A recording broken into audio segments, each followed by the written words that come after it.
a gente trabalhava numa multinacional, né? Sim. E aí, no dia que eu fui desligado, ele tava comigo na mesa aqui no RH. E aí eu falei pra ele, mano, meu projeto é esse, isso aqui.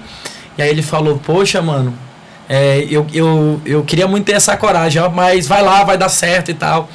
E 2 anos depois a gente se encontrou, né? E ele foi desligado pediu para sair, ele era engenheiro, tinha um salário relativamente bom, saiu e está empreendendo e graças a Deus tem crescido, tem uma família linda. Inclusive eu fui padrinho do casamento deles. Maravilha. E hoje, em plena terça, quarta-feira, a gente está passeando de lancha. Né? Então era uma coisa que impossível para a situação, para o plano que ele estava vivendo ali, né? E engraçado, pastor Pedro, que logo em seguida essa mesma multinacional dobrou o salário dele numa contraproposta. E aí eu falei, mano, e aí o que é que tu achou? Ele falou, Deus me livre, mano. Não quero mais isso. Né? Então assim, ou seja, eu acho que a gente tem que ser esses Barnabés na vida de Paulo, né? Existem muitos Paulos aí que tem potencial, que são pessoas que estão assim, que tem ali uma bagagem para avançar, mas que falta alguém para ir lá destravar, cara. Você pode ir, né? E a gente vai entrar até naquela parte do que as pessoas falam de um mentor. A gente precisa de um pastor, de um mentor. Um pastor, ele é um mentor. Um cristão que está no teu nível, quando eu digo nível de estar prosperando, e que já sabe o caminho, vamos dizer, da pedra, as pessoas precisam se deixar ser mentoradas por pessoas. Eu me deixei ser. Eu tive que quebrar muitas cadeias da religiosidade. Sim. Hoje, eu me coça todo dia. Se o cara que eu fiz um programa com ele aqui, o pastor muito inteligente, amigo nosso, tentou começar a falar de pobreza, aí eu já fiquei com raiva, eu já não queria mais falar porque eu não quero saber, porque não que quando eu falo pobreza, essa teologia da pobreza que no mundo sempre terei os pobres, como que me diz, não, isso não tem nada a ver. Para quem não quer, que tu falou da parábola do talento, é bem isso mesmo. Deus dá para todo mundo, mesmo que seja um. Se ele conseguir trabalhar e ser bom administrador, ele vai prosperar, mas se ele não quiser, depende dele, é pessoal dele. E é legal que esse nosso bate-papo aqui, ele está sendo todo em torno da Bíblia, a Bíblia pergunta e a Bíblia mesmo se responde. Né? A gente vai perceber que a Bíblia é o livro dos empreendedores, né? A gente vai começar pelo nosso patriarca na fé, Abraão, né? Que simplesmente recebeu uma visão de um plano de negócio com Deus e simplesmente ele largou tudo. E foi. Porque empreender é isso. É fé. Exatamente. Quando ninguém acredita. A gente vai ver um José que recebeu de Deus sabedoria para empreender no momento de crise e Deus cumpriu promessa. Então a gente vai perceber que por diversas vezes na Bíblia empreender, né, tá ali a parte de empreender, de você. Deixa eu falar aqui um negócio pro pessoal que está do outro lado, tá? Entenda, a gente está falando porque é o tema, a gente não vive somente isso, a gente está ajudando você. A gente ama Jesus. A gente costuma, que o pastor Pedro, a gente fala assim, primeiramente Deus, primeiramente, e as demais coisas vos serão. O que é demais? Todo ouro, toda prata, tudo é demais para ele. Diz a palavra de Deus a respeito de um cego chamado Bartimeu, que esse cego ele perdeu a sua família, ele perdeu seus pais, ele perdeu a sua visão, ele se deparou com uma grande tragédia, mas ao se encontrar com Jesus, a Bíblia diz que ele lançou a sua capa. E essa capa, pastor Pedro, estava escrito cego e mendigo. Certo. Jesus não pediu a capa, mas ele entendeu que ao se encontrar com Jesus, ele precisaria deixar alguma coisa para trás, né? E quando ele lança essa capa, ele vai até o encontro de Jesus, mesmo sendo cego, sendo direcionado por uma multidão, né? E ou seja, Jesus parou, né? Por causa do clamor daquele cego. E o que eu acho mais interessante é que ninguém pediu para que ele jogasse a capa. Ele lançou porque ele entendeu que perto de Jesus, aquela capa não definia ele, né? Sim. E eu quero falar para você que está me assistindo, que esse momento, essa situação que você está passando, não define você. E que essa capa precisa ser lançada fora, Amém. Porque Jesus tem um novo ciclo, tem uma nova história para você. Amém. Muito legal. Eu gosto muito dessa passagem, buscando lá que ele diz assim, Muitas vezes você vai encontrar pessoas dentro da igreja que vai dizer, ele não vai te ouvir, Não vai te ouvir. fica quieto, cala a boca. E só depois, então, que Jesus chama ele, é que as pessoas começam a incentivar, a acreditar. Mas não deixe que ninguém possa impedir a tua caminhada. Não deixe que o medo possa impedir aquilo que o Senhor tem para nossas vidas. Eu disse que há tempo para tudo. Talvez seja esse o momento.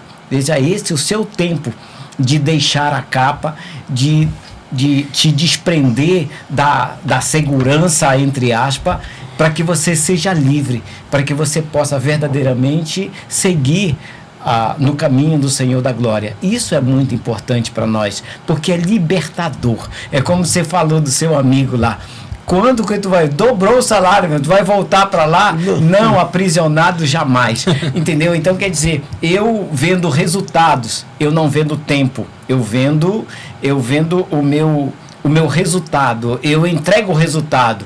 Eu não entrego o meu tempo para que outro possa ter resultados, né? Então, tenha coragem realmente de empreender, tenha coragem de sair do casulo, né? E sair da sua zona de conforto para poder você alcançar realmente a plenitude, porque o Espírito Santo de Deus, ele quer te usar, né? Não há como você seguir Jesus sem que você esteja livre, sem que você esteja sempre dependendo do outro, sempre dependendo de uma liberação, de um emprego, de uma situação.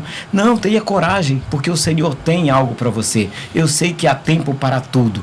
E o tempo dessas pessoas deve estar chegando. Então eu digo assim, que eu sou feliz na minha vida, porque sempre busquei, eu sempre fiz aquilo que eu quis fazer.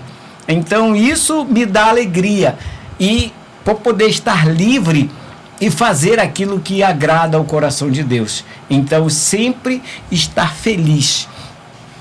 A felicidade de seguir Jesus deve ser algo que não se pode abrir mão de maneira nenhuma. E o Senhor não quer que você seja triste ou você viva por causa dele. De maneira nenhuma. Ele te fez próspero, ele te fez feliz. Ele quer que você siga ele feliz e não triste. Como é Jesus para você? Você tem uma cruz para carregar? Você carrega uma cruz? Seguir o Evangelho para você é peso, é alegria, é libertação? O que é para você ser cristão? Gostei dessa pergunta, viu? E essa eu vou querer até o corte. O Evangelho para mim é qualidade de vida, né? Viver o Evangelho para mim é qualidade de vida. É ver a Bíblia literalmente se cumprindo na minha vida. Esses dias eu estava comentando com a minha esposa assim, sobre alguns ajustes que a gente está fazendo no nosso modelo de empresa. E aí de repente eu olhei para minha filha e aí ela falou bem assim: amor, a gente nem precisa assim de muito, é só olhar para Lívia, né, que a gente vai ver o milagre de Deus aqui. Então assim, hoje para mim ser cristão é ter qualidade de vida, sabe? Eu passo por desafios, né? A gente tem que negar a si mesmo, né? Sim, tem uma cruz para carregar. Passa aflições. Né? A gente passa por adversidade, mas a gente volta a falar da paz, né? A gente tem a certeza que com Cristo a gente vai vencer, nós iremos avançar e ter testemunho. Eu acho interessante essa questão de a gente priorizar a Deus, né? De a gente colocar Deus na frente de todas as coisas, porque eu até já falei para alguns amigos, eu sou uma pessoa, pastor Pedro, completamente apaixonado pelas coisas de Deus. Glória a Deus. Eu já tive, assim, né, dando nome aos bois, eu tive um sonho de ter um